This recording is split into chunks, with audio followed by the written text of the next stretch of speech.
एकदा आपलं स्वागत। आता बातमी आहे, सोलापूर शहरासह ग्रामीण भागात दमदार पाऊस झालाय आणि त्यामुळे तलावामधील पाणी पातळीमध्ये सुद्धा वाढ झाली आहे।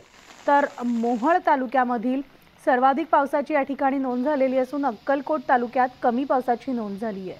दमदार पावसामुळे बळीराजा सुखावलाय, तर हा पाऊस खरीप पेरणीसाठी उपयुक्त ठरल्यामुळे शेतकरी वर्ग सुखावलाय आणि काही भागामध्ये तलावात सुद्धा पाणी साचल्याचं पाहायला मिळालं।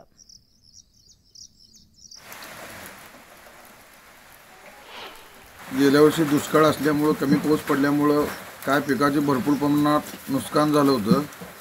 ते ह्या वर्षी कुठं तर आमचं म्हणजे पीक मागचं जळालेलं ह्या वर्षी भरून काढण्याची अपेक्षा आशा हे आमच्यासारख्या शेतकऱ्यांना वाटत आहे। असंच पाऊस पडलं तर सर्व शेतकरी सुखी राहतील असं मला वाटतंय।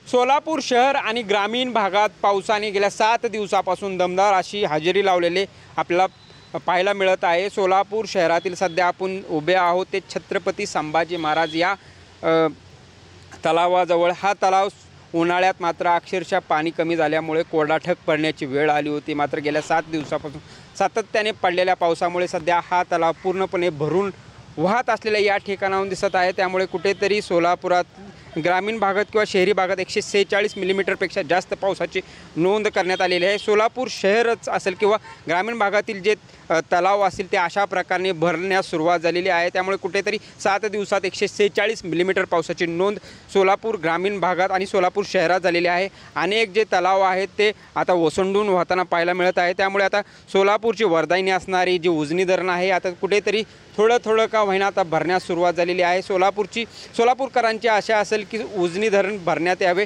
त्यामुळे शेतकरी राजाला त्यामुळे आता जो एक प्रकारचा आहे तो दिलासा मिळणार आहे। कारण सोलापूर ग्रामीण भागातील मोहोळ तालुका असेल ते सर्वाधिक पावसाची नोंद झाली आहे, तर अक्कलकोट तालुक्यात कमी पावसाची नोंद झालेली आहे। त्यामुळे येणारा पावसाळा हा सोलापूरकरांसाठी सुखाचा असणार आहे असेच म्हणावं लागेल। कॅमेरामन अनिल कांबळेचा प्रीतम पंडित, न्यूज 18 लोकमत, सोलापूर।